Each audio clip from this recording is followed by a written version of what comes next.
ಸ್ನೇಹಿತರೆ ನಮಸ್ಕಾರ. ಇವತ್ತು ಆ್ಯಕ್ಚುಲಿ ಸಿಲ್ಗಟ್ಟ ರೋಡು ಸೀಗಳ್ಳಿ ಹತ್ರ ಇದ್ದೀವಿ. ಒಂದು ರೈತರಿಗೆ ಒಂದು ಪ್ರಾಡಕ್ಟ್ನ ಕೊಟ್ಟಿದ್ವಿ, ವಿನ್ಪ್ರೋ ಲೈಫ್. ಹೇಗಿದೆ ಅಂತ ಇವತ್ತು ಅವ್ರ ಬಾಯಾಗೆ ಹೇಳೋಣ. ಸರ್, ನಮ್ಮ ಪ್ರಾಡಕ್ಟ್ನ ಯೂಸ್ ಮಾಡಿದರೆ ಹೇಗಿದೆ ರಿಸಲ್ಟು ಹೇಳ್ಬೋದಾ? ಹೇಳಿ. ಹಾಂ ಸರ್, ನಮಗೆ ಈ ಪ್ರಾಜೆಕ್ಟು ಕೊಟ್ಟಾನಿಕ ಗಿಡ ಚೆನ್ನಾಗೈತೆ. ನಮ್ಮದು ದೊಡ್ಡ ಸೀಗಳ್ಳಿ ಎಸ್ ಡಿ ಮುನ್ನಣ್ಣಪ್ಪ ಅಂತ ಹೆಸರು. ತೋಟ ಚೆನ್ನಾಗೈತೆ ಸರ್. ಇದೇ ನಾವು ಯೂಸ್ ಮಾಡ್ತಾ ಇರೋದು ನಿಮ್ಮ ಕಂಪ್ನಿದೆ ಎಲ್ಲನೂ. ಸುತ್ತಮುತ್ತಲು ಈ ಥರ ಬೆಳೆ ಸುತ್ತಮುತ್ತ ಎಲ್ಲಿ ಇಲ್ಲ, ಇದೇ ಬೆಳೆ 3000 ನಾರು ಚೆನ್ನಾಗೈತೆ ಸರ್.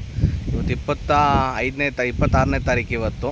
ಯಾಕಂದರೆ ಸಾಕಷ್ಟು ಸರೌಂಡಿಂಗ್ ಸಿಲ್ಗಟ್ಟ ಆಗಿರ್ಬೋದು, ಉಪ್ಪರಪೇಟೆ ಆಗಿರ್ಬೋದು, ಚಿಂತಾಮಣಿ ಎಲ್ಲ ಕಡೆನೂ ವೈರಸ್ ಹೆವಿ ಇದೆ, ಬೆಳೆ ಬರ್ತಾ ಇಲ್ಲ.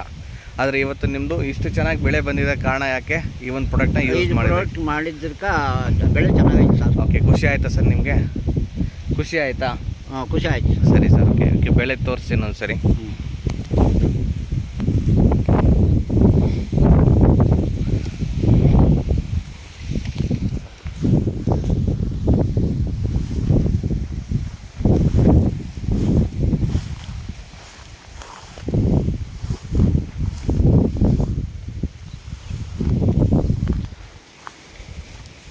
ನೋಡಿ, ಸಾಕಷ್ಟು ಜಾಗದಲ್ಲಿ ವೈರಸಸ್ ಇದೆ, ಆದರೆ ಇವ್ರ ತೋಟ ನೋಡಿ ಹೇಗಿದೆ ಅಂತೇಳಿ.